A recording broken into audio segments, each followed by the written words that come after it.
Put into words. Well, how did this all play out, and your expectations, and did it meet expectations? Man, this is absolutely unbelievable. I'll tell you this, I put this card together on 7 weeks notice. You know, I got this job last minute as president 7 weeks ago, and they said, hey, make a card for us. I said, okay, no problem. We need Pettis, we need Benson, we need King Batch, we need Big Mike, and then the Mortal Kombat voice was the announcer if you guys didn't notice. Those were, within 24 hours, we locked all of those in and then built the rest of the card within 7 weeks. I was extremely nervous. Like I'm talking about, hey, I'll be honest with you guys, I was nervous. I invited the biggest names possible, and that could have been a big fail on my part. You know what I mean? I could have been a famous loser, you know? But I think, thank God, I think we pulled through. We threw the biggest karate combat event in history of our organization, and it seems that everyone's super happy.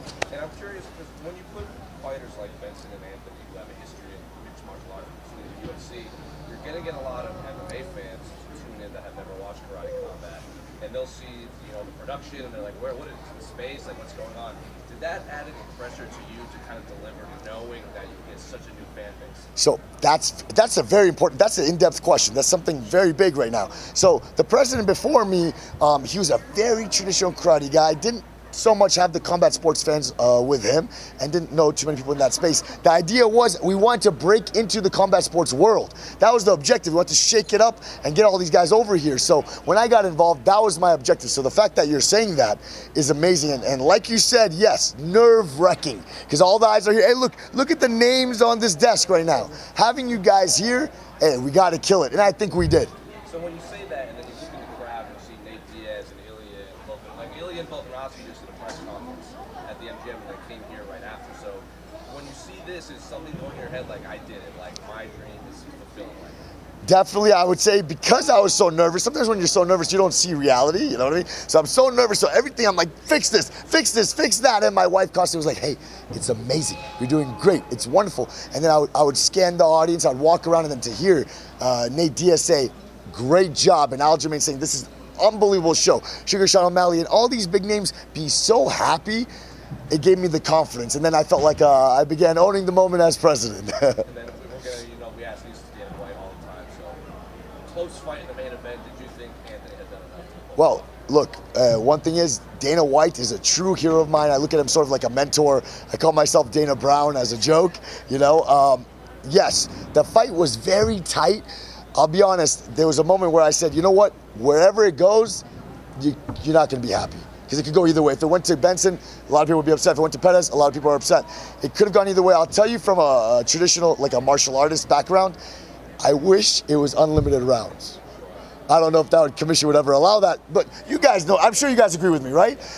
This was the last one. This was Benson's last chance, and he fought for it. He didn't back up. He wasn't scared. He fought his heart out, and I wish we gave him an opportunity where it was a definitive loss, where it was like, no, I got TKO'd. I got finished. I wish, because they were both unbelievable. Till the last second, they were swinging, bro. They delivered. They freaking delivered. Unbelievable. Co-main event, you have the heavyweight champion Sam Alvey. Called out Darren Till. Is that a name that you're going to fight your team? You'll be shocked right now. I was already dealing with this, you know. So I was already getting in contact with these big names. I have a long list of giant names that if I start throwing out, talking to Jose Aldo, I was talking to Lyoto Machida, Darren Till, Luke Rockhold, talking to, I don't want to release that one. Just that's the level of names we're speaking about, okay? Tyrone Spong I can say also, but that's the level of names. So anybody on that level, you can imagine, yes, I'm speaking to them and I'm interested in having them. We're changing the brand a lot. This was the debut of what I'm trying to change, the new direction. And in 2024, you're gonna see something insane. You will continue seeing these big names, and then you'll continue seeing a show that's just so unique, so different, you know? Talk to guys like Aldo and Tyrone Spong. Are they receptive to it? Like, are they interested, or can you tell them to get in? Look, I'll tell you this. You watch this show, how can you not love it? Right? Honestly, truly. As a fighter, you look at this and you're like, damn, I want to fight for this. You know what I mean? So all of them are in love with the idea. We'll lock down the numbers. We'll see what makes sense. And then we'll get it done in 2024. We have big things in 2024. If you guys don't know, I'm very new to this industry, so maybe you guys don't know me. But on my social media, we did a Karate Combat World Tour to find out where we're going to go. Dubai, Abu Dhabi, China, all across Asia, Middle East, Cayman Islands, Latin America. What we have planned has never been done in Karate Combat, and everyone's going to be watching this, you know? You've much crazy. And they burn through they burn through their money, and then they fall apart. You're very right. Like, have you learned watching that, and like what mistakes do you see that they made that you? Oh, definitely. I love what you just said. First of all, I mean, look, a lot of people don't know this. This company's been around for about 6 years now. Been throwing events for, that's a decent amount of time. Now I entered to take it to that next level, right? But of course, I've been doing this sport. I've been training since I was 3 years old. I got my black belt from Hoist Gracie. I started jiu-jitsu when I was 10. This is my life. I know this industry. I know this industry too well. You know what I mean? So I know how to take this to the next level. And again, 7 weeks, this is what you got. Give me 2 months. Give me a full 2 months. Give me a full 3 months. It's gonna be bigger than ever. I'm telling you, we're doing it, man. We got it. Next event, you wanna know about it? All right, come on, man. So everyone's telling me, how are you gonna top this event? It's not freaking easy. It's not easy, okay? But I'll tell you this. I decided to do something different, something that's never been done. Again, I admire Dana White tremendously. I love the guy. I can't wait to shake his hand one day. I know it'll happen soon. But he has that awesome contender series. We need to have that as well. We need to have a kumite. This looks like blood sport. We need to have a kumite. What we're gonna do is, we call it Goat Mansion. My residence back in Miami. So we're gonna put the pit outside in the mansion, in the backyard. You'll see the beautiful Goat Mansion in the front. What we will do is have the fights live there for a week. And I want to get to know them. Find our next superstar, because it's not just about fighting ability, it's both. You gotta be a showman as well. Let me get to know them. Let's see who has the karate attitude, who wants to earn their contract on one side. Then they fight for it. And combined, we find out who's our next superstar. So we're gonna fight for contracts. That's gonna be our contender series, our kumite at Goat Mansion in January.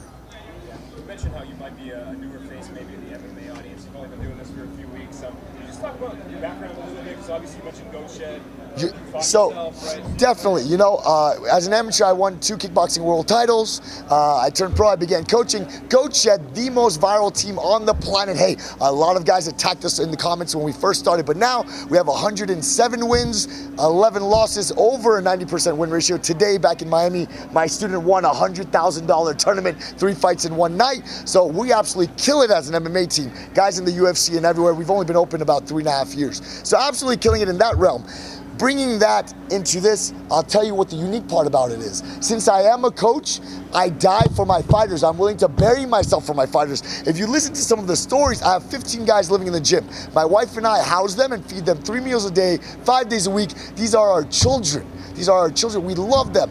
We promote them to the best of our abilities. They're our fighters. And now, in Karate Combat, the whole roster, they're our children, the whole roster. I'm gonna be loyal to them. I'm gonna push them to the best of my ability. I blew up my fighters. I'm gonna absolutely blow up everyone on this roster and whoever's with us. I didn't take a breath. Jesus. If I was white, I would be red. Yeah. Obviously, you're kind of here to spice things up a little bit. You mentioned how you'd like to see, in a perfect world, these fights go on forever. Are there any other changes that you feel like watching these rules or anything? Man, you guys are freaking perfect. I'm honored to be sitting in front of you right now, and you guys are asking the best question I could ask for. Yes, we need to change a few rules immediately. Past president will be mad. We need to change the rules immediately. Why? They're too objective with rules. People don't think about this. One, safety of fighters, right? Blah, blah, blah, safety of fighters.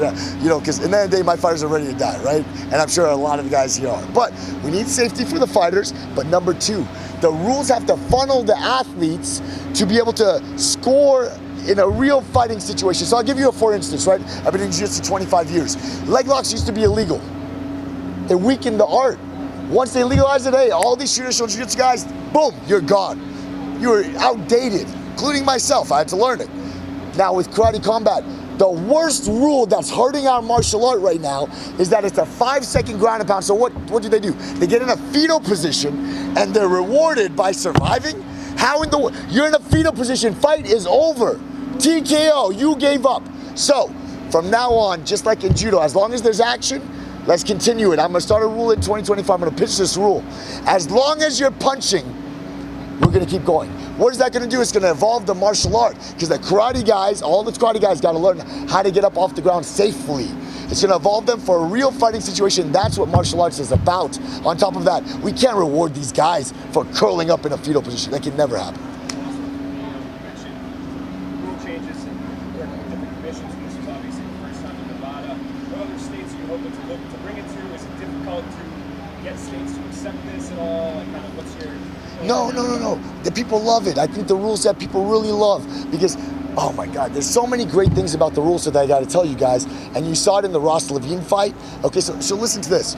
In all honesty, no disrespect to, I love all sports. I love tennis and basketball, but boxing and Muay Thai, it's an imaginary world of who's the better striker. Because it's not true. You implement takedowns, all of a sudden there's another guy that's a better striker, right? It's the way it is. You see it all the time in MMA where the wrestler somehow became the better striker. And legends in Muay Thai get knocked out in MMA. You see it all the time because you introduce that variable. Our rule set is so special because, hey, if you want to be the greatest striker ever, you should be able to use it in a real fight where you can defend those takedowns and defend that variable. You know what I mean? So the rule set's amazing. Hey, we got good gloves. We have nice gloves. You'll notice less blood in our organization, even though it was a very bloody female championship fight. You'll notice less blood because we took out the elbows, which, okay, look, as an MMA guy, I want elbows, I want madness, you know? But I get it. We'll maintain karate tradition, be safe. We don't have the elbows, less blood in our organization. The gloves are actually, we shaped them rounded to avoid the cuts because the traditional MMA gloves really cut easily, so we rounded them. So we are keeping our athletes safe. Commission loves us, you know, and this is the fight capital of the world. Got to be back often, right? This is crazy. Got to be back. Raymond Daniels shot his shot. He wanted Anthony Pettis. Anthony said he's open to fighting in karate combat. Is that a fight that we can make in 24? So Pettis is somebody we're talking about. It's not a one-off type thing. We want him back again and again and again. He represents the league so well. Benson does too. You know, he really, I knew he was going to deliver. He delivered past my expectations. I'm really in love with the fighters that fought tonight. They're phenomenal. So about Raymond Daniels versus Pettis, we'll talk about it. I have a long list of unbelievable fights for Raymond Daniels and unbelievable fights for Pettis, but they're not at the top of the list for each other, if that makes sense. Can you book the Alvey fight that we never got against Pettis? Oh, wow. This guy just called it that. That's pretty beautiful. I love it. Okay, we need to talk afterwards. We'll have lunch together and discuss these ideas. I love it, man. I'm going to throw it out there. I'd like that in Southern California. Please and thank you. Yes, sir. Another one, obviously Ross Levine jumping quite a bit in weight to take on Sam Alvey. Also in karate combat, you obviously have some established people, Rafael Lagayev, who's obviously done everything. As you transition and you keep breaking into it, are there still more opportunities for these guys, more traditionalists like Ross and Lagayev? Of course, and that's the idea here too. What people don't understand, look, the purists, again, are pissed off. You look at the comments, look, MMA guys love it, casual guys love it. The purist karate dudes hate me with their full hearts. Like, truly, they're the meanest comments you can possibly imagine. Thank God I'm used to it, so I don't really mind, you know what I mean? But what they need to understand is, you get a guy like Pettis, right? You get a guy like Benson and you put them to fight. Then in the co-main event, you put Ross Levine, a point fighting karate, traditional karate artist. All those eyes get to him. And it's possible to elevate our traditional karate guys into that next level, but they can't do it alone. See, this is a big mistake karate combat made in the past. They fought in a bubble with each other. It was insane. You're never going to elevate that way. We got to introduce these different people, these different variables, so that bubble rises, and we get to the top. This is the first event I ever did, and you guys see it. You guys see where this is going to go. Final question. Just answer this. You're in the boardroom, you're making your decisions at the mansion, and you say, you know what, we need twerking aliens in the venue. I want to know everything about how you decided that's what we've got next. So, okay, if you guys don't know, this is very unfortunate that I got very popular for this. If somebody doesn't know my name, they'll often know me by the coach that twerked with his fighter in the UFC. So, I have an unbelievable athlete. She's a monster. She won her last UFC fight, tremendous fashion. And she looked at me. I support my fighters. Remember, I'm willing to bury myself with my fighters. She looked at me, she said, Coach, twerking. I looked around, I said, you know what? Handstand. Jumped up there, started doing it, and then it actually made me think, you know what? We're on the moon. Let's get some twerking aliens around. Why not? Freaks everybody out. It's really awesome, but it wasn't on the broadcast. I didn't have the guts to do that yet. But it was for the live audience, for you live guys, but I didn't have the guts to put it on broadcast.